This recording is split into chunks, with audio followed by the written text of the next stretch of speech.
Meus caros amigos e amigas, vocês estão no canal Espiritismo Explicado, eu sou Lazarino Barbo. Antes de começar o nosso vídeo, vou te pedir que ajude o nosso canal a crescer, inscreva-se no nosso canal, deixe aí o seu like, é muito importante o seu like para que o nosso canal possa crescer. Dando continuidade sobre o nosso estudo sobre obsessão espiritual, hoje nós vamos falar sobre os efeitos da ira, da raiva e como essas duas forças altamente destrutivas têm um papel significativo nos processos de obsessão espiritual. Nós não podemos esquecer que nossa mente funciona como uma estação emissora e ao mesmo tempo receptora de vibrações eletromagnéticas. Mas cada um de nossos pensamentos, sentimentos e emoções são emitidos por nossa mente através de vibrações eletromagnéticas. E essas vibrações, elas sempre vão encontrar vibrações iguais. Como nós habitamos em um planeta onde o mal é a força predominante e apenas uma parte da população espiritual de nosso globo está encarnada, a grande maioria dos habitantes espirituais de nosso mundo está desencarnada e vivendo no mundo espiritual, sendo que a base populacional de nosso planeta ainda gravita na esfera dos maus sentimentos. Por isso é que habitamos um planeta de expiações e provas. Então você imagina quantas pessoas desencarnam em crises de ira, de ódio, de raiva, a todo momento nesse planeta. São milhares de crimes, suicídios, homicídios, feminicídios, desastres no trânsito, agressões físicas, agressões verbais, violência de toda ordem. Estes comportamentos, na maioria das vezes, são relacionados a crises de ira. Uma pessoa se vê dominada por uma força poderosa, onde ela perde completamente o controle sobre si mesma, modifica todo o seu aspecto espiritual e completamente subjugada por uma energia altamente destrutiva, ela se entrega aos piores desatinos e muitas vezes demoram vidas sucessivas para poder consertar aquilo que destruiu. Numa crise de ira dentro do lar, se agride a esposa, se agride o marido, se agride os filhos, atira-se os utensílios do chão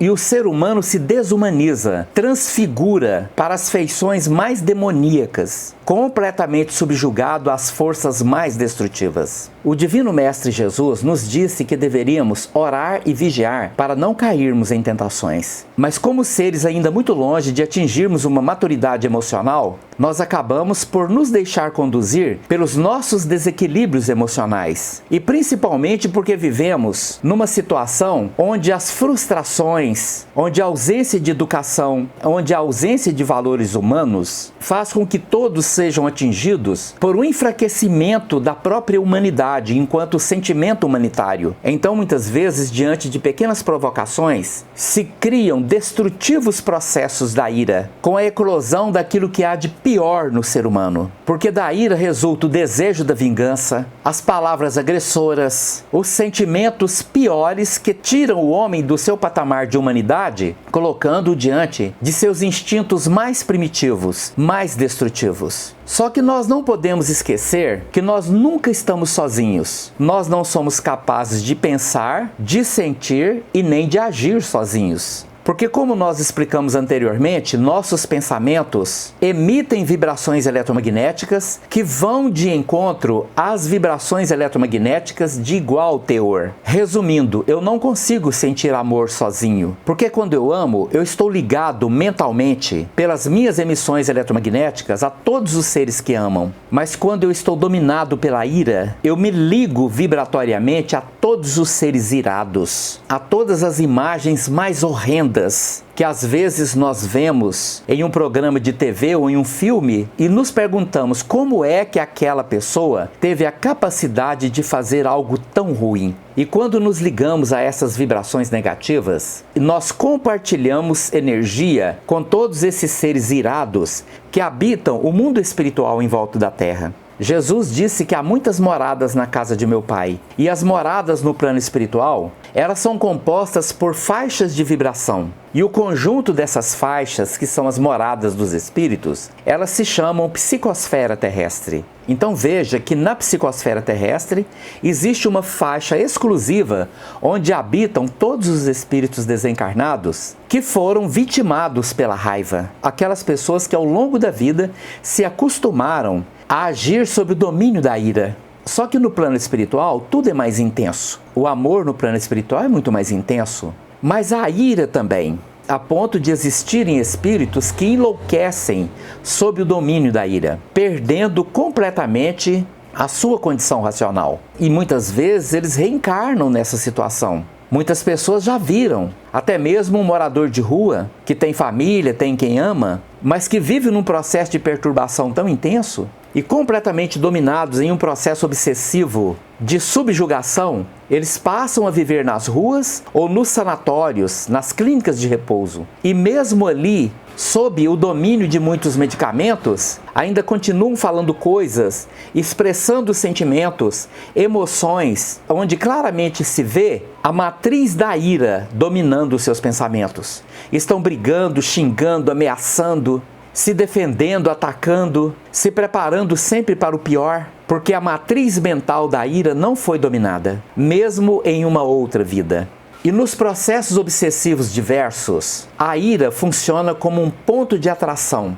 E se eu tenho alguma sensibilidade mediúnica, à medida que eu escolho, me permito viver sob o domínio da ira, eu começo a entrar em sintonia primeiramente à distância com estes espíritos irados. Mas uma vez estabelecido o vínculo, quanto mais esse sentimento da ira é repetitivo, mais vão se fortalecendo os laços que me ligam a essas entidades iradas. E aos poucos a pessoa vai sendo dominada por um estado de indignação permanente. Por qualquer motivo explode a raiva, explode a ira. Ela se transfigura, o rosto se deforma, as feições físicas se animalizam, as vibrações eletromagnéticas que compõem a aura do irado se modificam, atingindo um tom vermelho amarronzado, com odor de carne em putrefação, e todo o corpo vai se ressentir desta reação. O fígado vai sofrer ataques terríveis, o coração vai se envenenar, a corrente sanguínea vai se contaminar desta ira. E nesse ponto,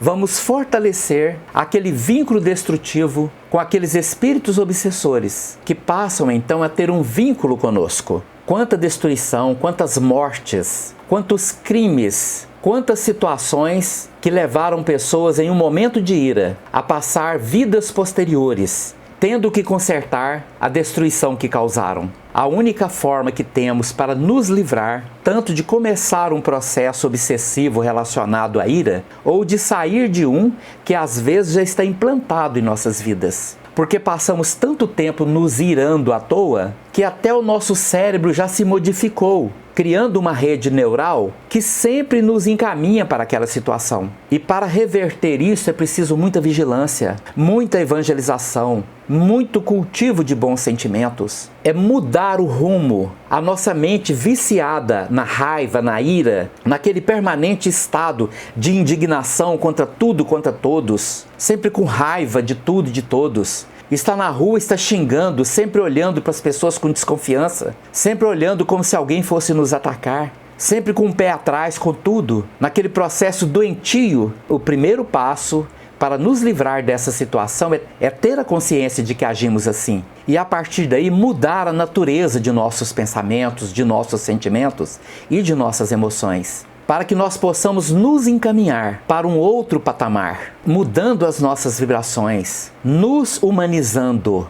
Porque assim como existe a dependência química, também existe a dependência mental. E existem muitas pessoas que são dependentes mentais da ira. E muitas dessas pessoas se tornam pacientes psiquiátricos, pacientes também dos centros espíritas, procurando ajuda nos trabalhos de desobsessão, ou médiums que não conseguem, ao longo da vida, equilibrar as suas mediunidades, porque estão buscando algo que resolva os nossos problemas de fora para dentro. Os auxílios diversos, sejam através dos tratamentos espirituais, ou dos tratamentos médicos, psiquiátricos, psicológicos, nos ajudam, mas não resolve o nosso problema fundamental, que é exatamente aprendermos a nos encaminhar para um outro padrão de comportamento mental, para que ao invés de decairmos para as trevas da ira, nós possamos nos erguer para a luz, para o amor, para os bons sentimentos, para a paciência, para a nossa iluminação espiritual.